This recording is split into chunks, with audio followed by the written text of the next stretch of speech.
il faut ñu jouer 20 minutes wala 25 minutes pour équipe bi joueur yi soogee nekk ci biir match bi. Bon après man c'est pas du lu ma. voilà du sama constat. C'est-à-dire après bon naa dégg nit yi di ko wax. tu vois nit ñi ngi koy wax ak yooyu.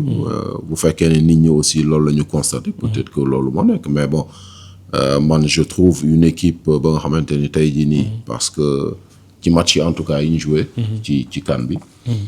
xam nga boo nekkee équipe boo xamante ni tu es une équipe dominante. comme ni ñu koy waxee. nga ñëw sa premier match adversaire bi tout de suite day taxaw si kawam di la xaar. mënuloo ñëw rek. attaquer ko. voilà il faut que voilà nga naxanteeg moom manipuler ko. voilà avec des circuits de passe mettre les choses en place. donc ba trouver les failles. doo ñëw rek non dañ leen di pousse fii dem dugal loolu amul ci football. et peut-être loolu la gars yi di gis. jàpp ni xëy na dañuy mettre du temps à être dans le match. mais man je trouve pas. après c'est vrai que par rapport ak match bi passé par exemple contre Soudan. il faut que ñoom ñu éviter am même scénario que contre le Mali.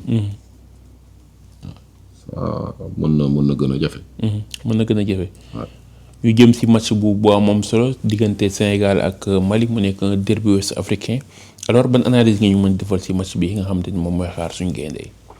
ñaari équipe la yu wuute. de leur ci seen style de jeu. Le Mali c'est une équipe qui défend très très bien. Et sur les transitions offensives. Ça va à 2000 à l'heure. Parce qu'ils ont des joueurs quand même devant yu am cette capacité d'attaquer la profondeur très rapidement. Du équipe buy jël en tout cas but lu bëri. mais bon ça ku connaît seen coach bi xam ko parce que c'est un coach. qui a cette réputation. de bien défendre. Il s'est construit comme ça. parce que yàlla def na ni. ay équipe je pense que Mali la yor sax ci équipe bu gën a kawe. ci football. donc moom tàmm na loolu. tàmm na am équipe yoo xamante ni dañuy toog di déglu di souffrir loolu dérangé wu leen. et on l'a vu seen match contre la Tunisie. où ils ont été réduits à la 25e minute. à 10. ça les a pas empêchés de tenir dem ba prolongation. et puis dem ba série de penalty donc ça veut dire que c'est une équipe. Qui n'est pas embêté pour défendre. Donc face à ces équipes-là. lu lay gën a arrangé mooy nga teel a dugal. parce que voilà plus match bi di avancer. plus ñoom ñuy gën a nekk ci seen élément. voilà maintenant Sénégal il faut que dans les transitions. défensives. face au Mali. qui soit vraiment très vigilant. man loolu laa am la nga xamante ni moom laay wax ci match bi et puis c'est un derby xam nga derby moom. derby. Il suffit pas que nga gën a aay. wala gën a ëpp ay joueurs yu baax. pour gagner ko. démb am na commencé waxal ma ne ko match Sénégal Mali bi daf may fàttali suñu finale U20. en 2019. où intrinsèquement on était meilleur que Mali. parce que voilà tournoi bi ñun on l'a survolé. même Mali bi daje woon nañu ci premier tour bi ñu gagné ko 2-0 premier match. mais bi ñu ñëwee. ci finale bi le premier but qu'on a encaissé ci tournoi boobu. mooy match boobu. mooy match bi. voilà mooy match boobu. ñëw teel ñu dugal. après ñu topp ci ba égaliser dem penalty après perte. c'est un derby. c'est deux pays qui se connaissent très bien. des voisins. il faut pas que ñu yaakaar ni match bu yomb la. match bu yomb la mais lan ban facteur moo nar a gën a déterminant ci match bi. la gestion émotionnelle c'est un derby. c'est pas juste les qualités des joueurs. footballistiquement. C'est pas juste leurs qualités qui feront la différence. moo tax ma ne il y a cette gestion émotionnelle. xam nga bi ñu fi waxu match contre RDC. J'avais dit que ce match-là, il y a pas de niveau émotionnel sur ce match contre la RDC. Malgré que nit ñi ngi si doon wax lu bëri. mais amul woon une gestion émotionnelle sur ce match. Par contre, le match contre le Mali, il y a ce facteur émotionnel qu'il faut être capable de gérer. Et bon, Sénégal am na ay joueurs yu am expérience. Peut-être que loolu. mën na leen jàppale bu baax. mais facteur bi gën a am solo pour man c'est ça. mooy gestion émotionnelle naka lañ mën a def ba gérer li nga xamante ni mooy la gestion émotionnelle. waaw non xam nga loolu moom je pense que tey jii nii entraîneur bi ak staffam. ñoom xam nañu seen wàll si loolu. parce que c'est surtout ñoom seen wàll la loolu. tu vois c'est surtout ñoom seen wàll la. ñoom ñoo durant la préparation du jour du match bi ngay ñëw di ko gérer loolu. non c'est durant la préparation déjà par exemple semaine bi yëpp voilà on va vers un match boo xamante ni ñëpp xam nañ ko. voilà après ñoo xam du ma bon nekkuma ci groupe bi du ma fi nekk aussi di. voilà mais la gestion émotionnelle. voilà c'est le rôle du staff. c'est pas les joueurs ils sont là ils peuvent apporter leur expérience. mais c'est le rôle du staff mais c'est pas le jour du match. c'est avant. c'est avant et pendant. avant et pendant. ah. avant et pendant yow en tant que coach en tant que sélectionneur genre match yu mel noonu naka nga ko doon waajee.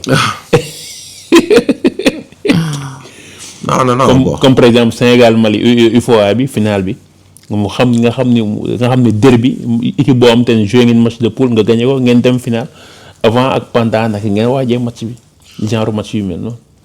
waaw bon après ñun sur ce match-là. je pense que am na aspect boo xamante ni. bàyyi wuñ si woon trop xel.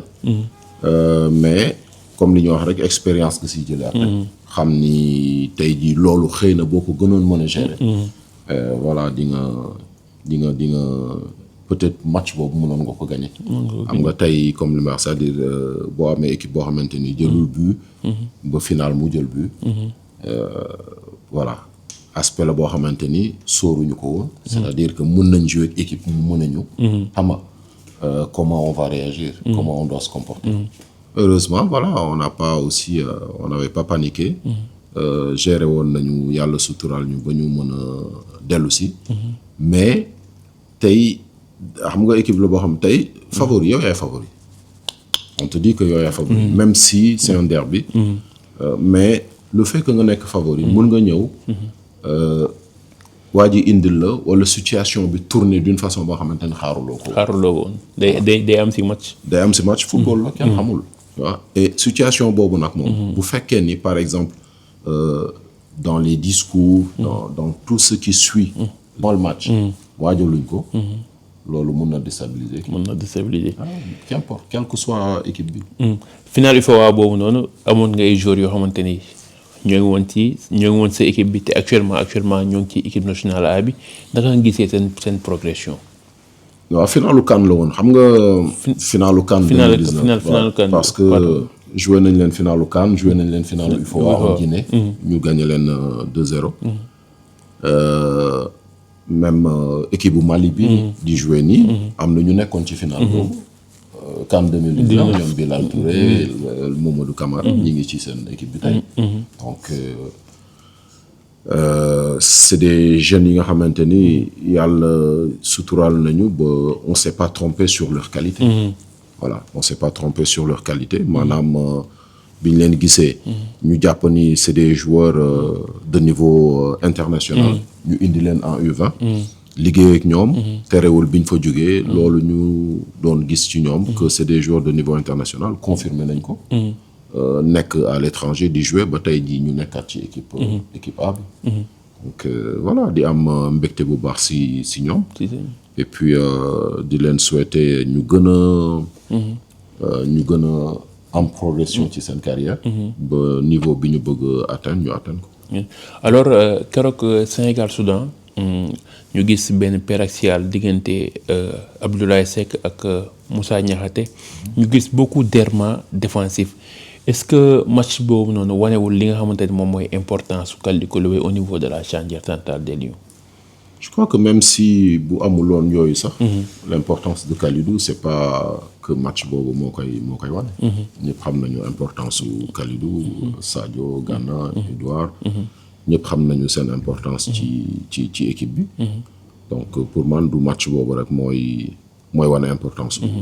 Kalidou. voilà il faut que je pense ñu gën leen fonk. voilà et puis xam ni tey jii nii équipe bu Sénégal bu tolloo fii aussi ñoom ñi ngi si bu baax a baax ñu bañ leen a rek sànni xam nga sénégalais moom bon nit sax moo mel noonu dañu bëgg lu bees voilà bu amee lu bees rek li nga xamante ni ñi ngi koy gis démb ak bërki démb dañuy commencé naan non nañ ko pousse donc tey jii damay jël exemple entre Ibrahima Mbaye ak Ismaïla Sarr da ngay dégg genre kii yooyu tu vois Ismaïla na génn booy bi ñëw football doxewul noonu mais alors loolu noo gisee gars yi bëri na leen Ibrahima Mbaye dañ ko war a titulariser contre Mali. waaw mais xam nga am nañu si bëri ñoo xamante ni peut-être sax du ñu seetaan Ibrahima réellement au PSG peut-être ñu si bëri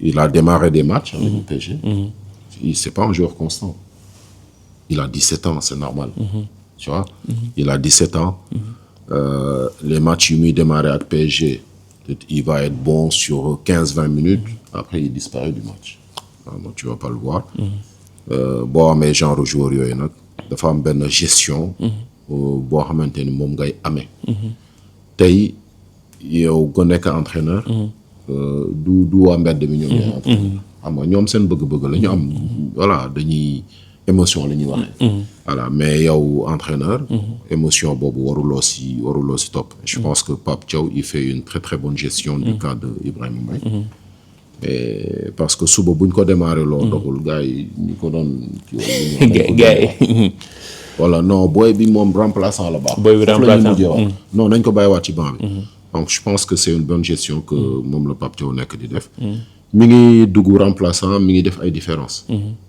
voilà il profite aussi du travail des autres parce que ñeneen ñi commencé ay Ismaïla ak ñeneen ñi dañuy sonal adversaire yi bu ñoo doggale voilà bu ñëwee doggale la tey jii bu démarré mu frais gaa yële frais est-ce que différence boobu muy def noonu dina ko def c'est une question qu'il faut se poser alors naka nga gisee prestation yi nga xamante ni moom la Sadio Mané di def si kan on dirait que Sadio Mané a retrouvé ses jambes de 20 ans waaw mais xam nga ñii di wax ñi daan wax Sadio dañ ko war a génne ñooñu ils jouent contre le Sénégal sans le savoir ñooñu c'est des Sénégalais mais qui jouent contre le Sénégal sans le savoir xam nga tey dafa am yoo xamante ni yàlla su ko defee si nit da nga koy nangul si voilà yàlla dafa def ni Sadio dafa nekk si benn niveau boo xamante ni tey jii nii boo demee Argentine ils ont Messi boo demee Portugal ils ont Cristiano malgré qu'il a 40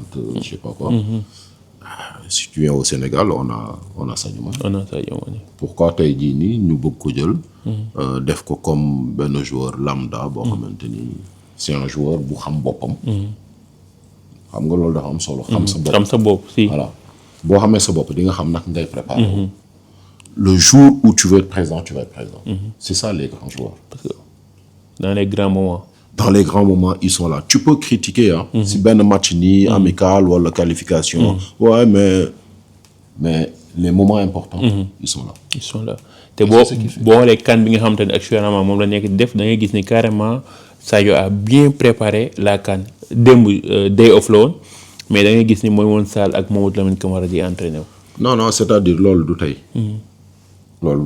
Sadio def na CAN 2017 2019 tout ça là on l'a fait ensemble avec bi ma nekkee ak doon ñëw ak Aliou Sadio il a toujours été comme ça c'est-à-dire moom joueur bu ëpp lu muy nekk salle de soins Sadio la bon il y a les Kalidou maintenant voilà mais Sadio il a toujours été comme ça modèle de réussite là pour boo yi nga xamante ne dañuy aspirer am carrière bu mel ni moom mais exactement loolu muy def noonu toogul ba tey di ko soog il a toujours été comme ça parce que xam nga dafa am loo xamante ni boo ko comprendre en tant que sportif da ngay avancer maanaam sa outil de travail mooy sa yaram xam nga kii outil de travail mooy caméra da koy fonk di nettoyer di ko charger di voilà mu bañ mu kii joueur sa outil de travail mooy sa yaram temps bi ngay jël sa téléphone di charger di fomp ak yu ngeen xamul boo defoon temps boobu si sa yaram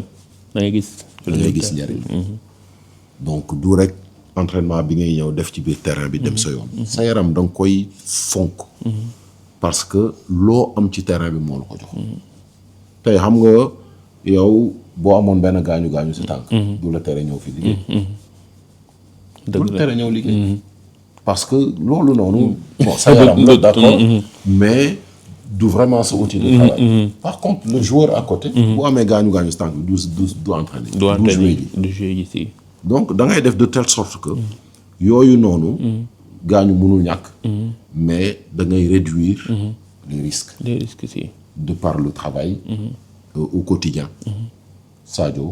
boo yi nekk sélection bu ñuy xool les Sadio les Kalidou. war nañu góorgóorlu. alors li may terminer rek mooy au niveau de l'entraîneur de l'équipe nationale du Sénégal ñu gis actuellement milieu terrain moo ngi dessiné wu avec Gana Gueye Habib Diarra ak Pape Gueye mais milieu terrain boobu naka lañ ko war a mën a animer pour am résultat bu positif. naka lañ ko war a animer. je pense que coach bi mi ngi koy def mi ngi liggéey ak staffam. pour que ñu gën a performant. en tout cas am nañu complémentarité je pense. c'est pas des joueurs yi nga xamante ni tey jii nii am nañu par exemple technique ou benn Iliman. tu es capable de xam nga d'utiliser leur corps. mais am nañu yeneen qualité. voilà am nañu yeneen qualité yi nga xamante ni tey jii def na ñoom ñu complémentaire. je pense que tey jii nii voilà boo amee joueurs yooyu noonu. façon football boo bëgg football mën nga ko football. parce que il suffit que joueurs yi am qualité technique. boo bëgg football. contre Mali benn match bu métti moo ñuy xaar mais équipe boo xamante ne day def bloc bas équipe buy def bloc bas yan façon profil ngay soxla pour contrecarrer li nga xamante ne mooy bloc adverse bi. on verra ndax Mali bloc bas lay ñëw. ça c'est déjà une question qu'il faut se poser. Comment ils vont venir. On les a vus contre le Maroc. 6 matchs de poule. Deuxième match. Pays organisateur. Stade bi fees dell xonk cur. ñuy siffler pip de la première à la dernière minute. Ils ont jamais paniqué. Ils ont jamais été en bloc bas taxaw nii di leen xaar. Ils ont regardé les Marocains droit dans les yeux. Leur montrer que tey jii nii voilà nous on est là on veut la même chose que vous. Il faut pas que ñu demee suñu xel. En tout cas que Mali dafa ragal Sénégal wala dañuy ñëw taxaw bloc bas di c'est une équipe adaptable qui s'adapte. Il faut que loolu ñu bàyyi ci xel. Mali c'est une équipe qui s'adapte. Et ils ont de très bons joueurs. Ils ont de très bons joueurs. man li nga xamante ni moom laay ñaanal Sénégal. mooy que coach bi def comme li mu def seen match bi passé ñoom ak Tunisie jël des joueurs comme Sangaré dem jouer leen ay côté ki kenn xamul c'est-à-dire non des fois yooyu lay def. loolu bu ko defee. da nga naan alhamdulilah. parce que dafay déséquilibrer équipe moom si boppam. mais bu leen jëlee. les mettre ci nga xam ne position yi ñu war a nekk. seen position naturelle. là c'est un autre match. là c'est un autre match il faut pas que sénégalais yi xalaat ni Mali day ñëw rek taxaw mun na ñëw taxaw. tout comme mun na ñëw dem jëli Sénégal.